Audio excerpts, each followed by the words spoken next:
defense. Let's play the great defense the whole day long. Special teams right from the beginning. We busted our ass. We've worked harder than anybody to get here. Nobody can beat us in a team, and it's worth $70,000 and a big ring.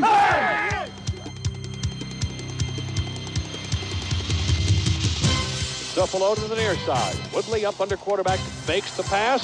Coming to the near side. He's got Cephalo wide open. Big gainer. He's got a man beat to the 40, to the 30. He could be gone. It's a horse race. It's a Miami touchdown. 76-yard touchdown pass thrown by David Woodley, and they did something weird there that caught the defense with their pants down. 24-year-old David Woodley was the youngest quarterback ever to start a Super Bowl, but he began like a seasoned veteran. His pass to Jimmy Cephalo was the second longest scoring play in Super Bowl history, and the Miami Dolphins gained a 7-0 lead over the Washington Redskins early in the first period.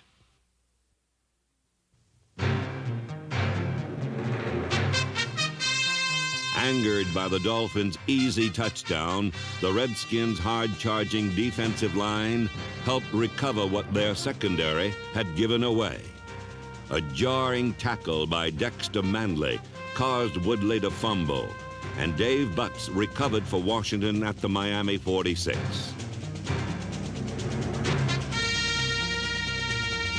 After the Redskins' defensive line caused the first turnover of Super Bowl 17, their offensive line, nicknamed the Hogs by line coach Joe Bugle, began to control the tempo of the game with a play called 50 Gut. 40 and 50 Gut is John Riggins running off tackle. Running off tackle where he gets the football, he glides to the offensive tackle, and he makes his breaks from there. This is really our bread and butter, and we were having some success running to our left side, their right side, because we felt we had the great matchups. We feel, as far as physical football, we felt Bo Camper was a 250-pounder. He's a great pass rusher. But Joe Jacoby going into the Super Bowl weighed 300 pounds. So we felt in order to beat Miami, we would have to win this matchup. And Joe Jacoby was going to have to hammer and pound Kim Bo Camper. Joe Jacoby and Russ Grimm, the two Hogs that time with the big blocks. Oh, John Riggins, the diesel getting warm. Crank up that diesel. Let's go, diesel.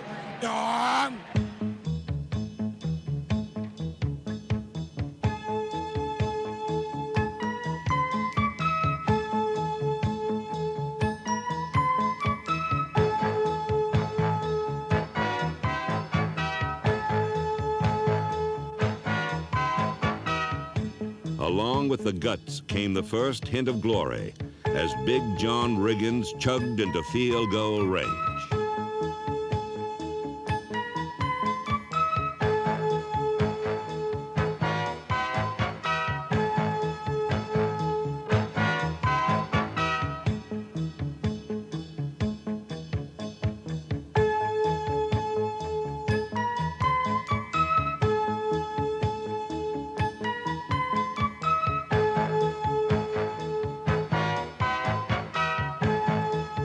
Mark Mosley's 31-yard field goal made the score 7-3. But this scoring drive was just a prelude to the more intricate web of strategy to be woven in the second quarter. Going into the Miami game, the guy that created the most problems was A.J. Dewey.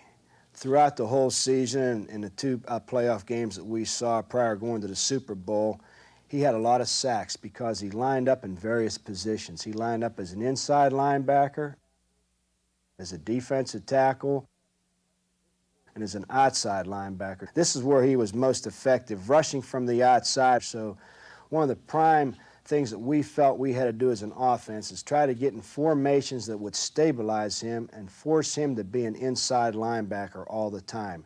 For us to win the Super Bowl, we had to come up with the type of formations that would stabilize their defense, where they could not afford to move A.J. Dewey. That was the key. By constantly shifting their offensive formations, Washington kept A.J. Dewey off balance, forcing him to remain an inside linebacker, where he was further confused by the Redskins' play selection. Washington ran reverses, flea flickers, and counterplays, leading Dewey on a furious but often futile chase.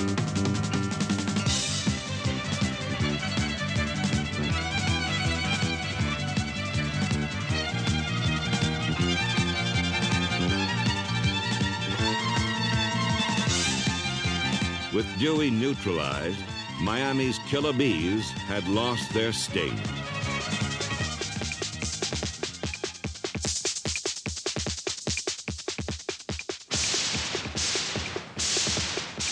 Late in the second period, after a Miami field goal had made the score 10-3, Washington drove 80 yards through the befuddled Bees to a touchdown.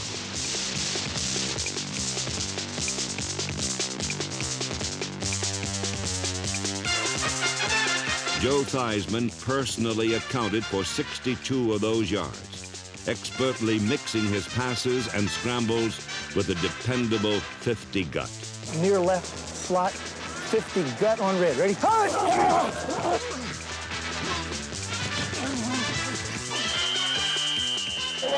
I don't think they've worked against a lot of movement.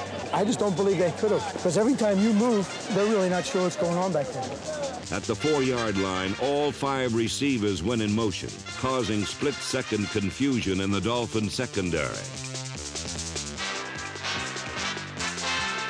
Lob into the end zone. Garrett's there. Touchdown, Washington Redskins. He got it. Redskins are going to tie this football game.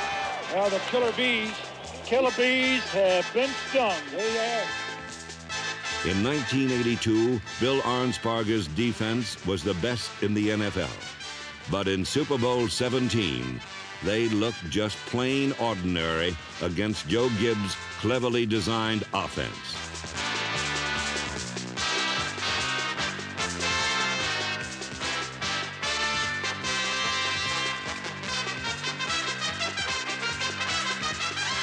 One minute, 51 seconds left to go in the first half of Super Bowl 17, and our score is Miami 10, Washington 10.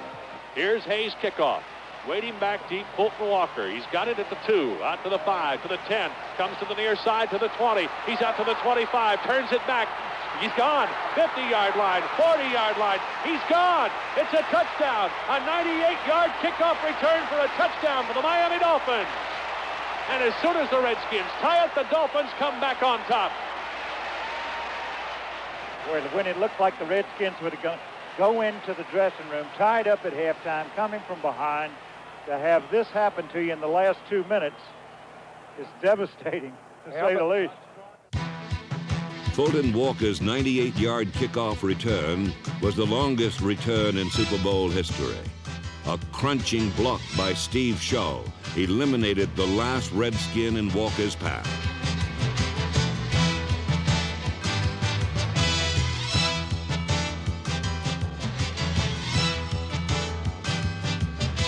Following Walker's touchdown, the Redskins immediately threatened the Dolphins' sudden 7-point lead.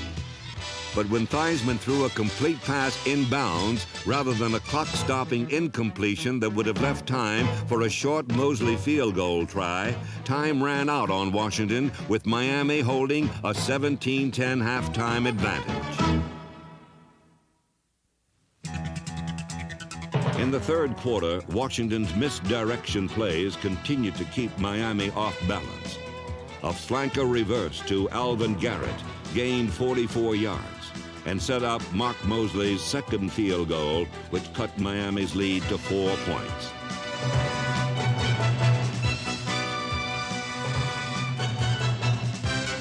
It quickly became apparent that Don Shula planned to protect his slim lead with a ground attack that would eat up both yards and minutes.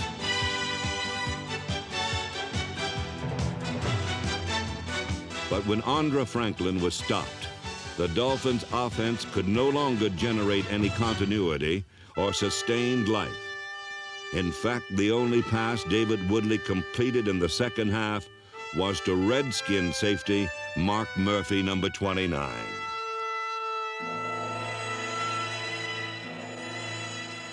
While Miami's offense was dead, its defense, like Edgar Allan Poe's Telltale Heart, was still beating, keeping the Dolphins' hopes for victory alive.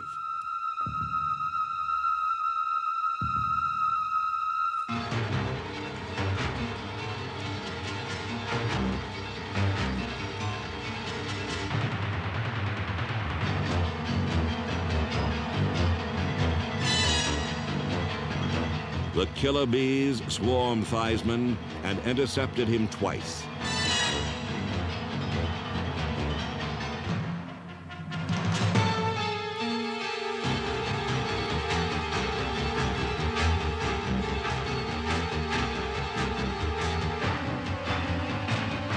The Dolphins' defense not only protected the lead, they nearly increased it.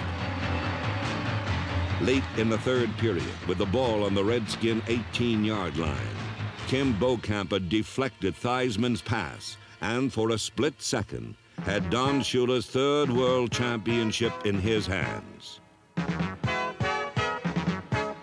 Oh, Lord! Was that almost the game breaker? That very, was almost very close. a touchdown. And number 58, Kim Beaucamper, came very, very close to an interception for a touchdown. Joe Theismann with a heads-up play. My goodness. He might be able to play pass defense. Theismann's alert play prevented a sure touchdown that could have crushed Washington. If he had not knocked the ball out of Beaucamper's hands, Miami would have led 24-13 going into the fourth quarter. Needing 2 touchdowns to win, Washington would have had to abandon their time-consuming running game, and Riggins would no longer have been a factor. Theismann had saved the game. Now Riggins and the Hogs would win it.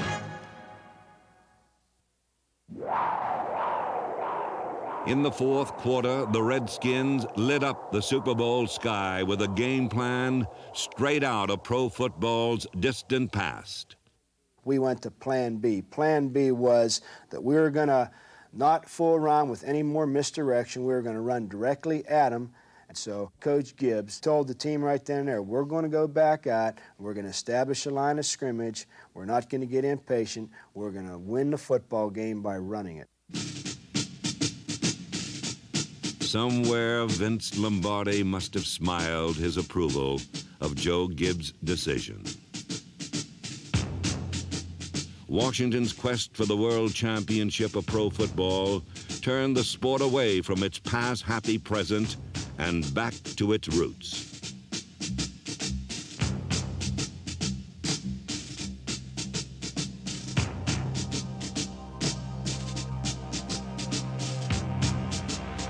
John Riggins, the ball carrier.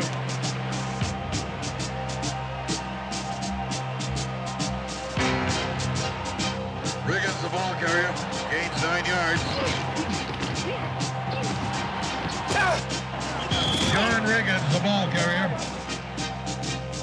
With 10 minutes to play, the Redskins reached the Dolphin 42. It was 4th and 1. The focus of the entire game narrowed to this one critical decision. Let's go. Goal line, goal line. Eye left tight wing, 70 chip on white. Ready? Here comes the diesel. Here comes the diesel. Should come with John Riggins right up the middle. Right up over the middle. Shot! Yellow 41! Yellow 41! Hunt! There's the snap, hand to Riggins. Good hold. He's got the first down to the 40. He's gone. The 35, the 30, the 20. He's gone. He's gone. Touchdown, Washington Redskins.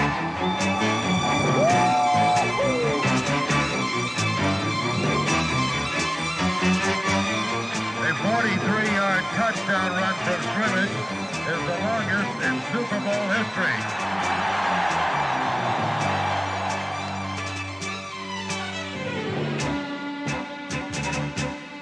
The play, 70 chip, and the name John Riggins will be forever linked with the most dramatic touchdown run in Super Bowl history.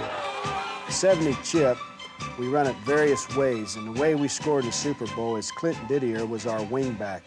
We started him in motion across the formation, faked him, and brought him back. Now, Clint Didier is responsible for the end man on the line of scrimmage, so he blocked the strong safety. John Riggins knows on 70 chip there's going to be one free man. It's going to be the corner. But we tell John, with a running start, and if we capture the line of scrimmage, and John Riggins should beat any cornerback in the NFL.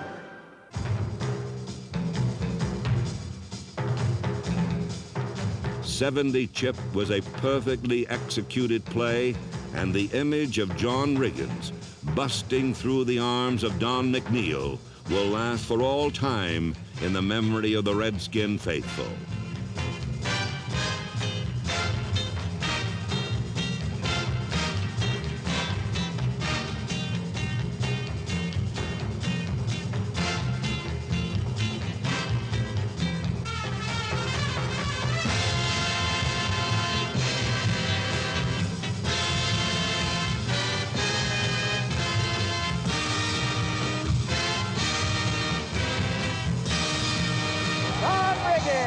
Right where he said he could go, he went. The big guy did it. Holy cow, what a play.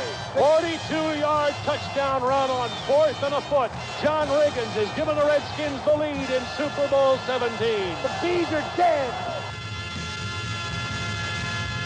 John Riggins' heroic effort put Washington ahead 20-17. Miami, on the other hand, could find no heroes in the continuing nightmare of a second half.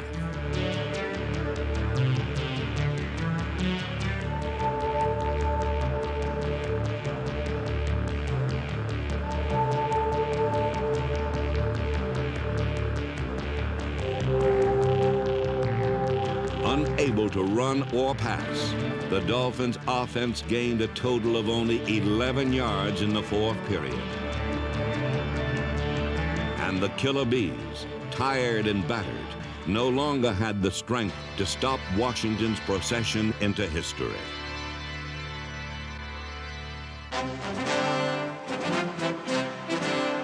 8:49 to go on first down. Riggins, left tackle, inside the 40 to the 35. Boss, Hogs are fired up. Yeah, that's a big hog in the backfield, too, I'll tell you. It's Diesel. The Hogs made the holes, and Riggins found them. Riggins, the ball carrier. There are no official blocking statistics, but Riggins' statistics are a tribute to the men up front. 38 carries for 166 yards. No player ever carried the ball so often or so far in a Super Bowl. Riggins up the gut. Don Shula's losing his deodorant on that sideline now. He's perspiring a little. Riggins, left tackle, cuts back against the grain to the 25, down to the 24-yard line. The Redskins marched 41 yards in 12 plays, controlling the ball for 6 minutes and 54 seconds in the most time-consuming drive ever in a Super Bowl.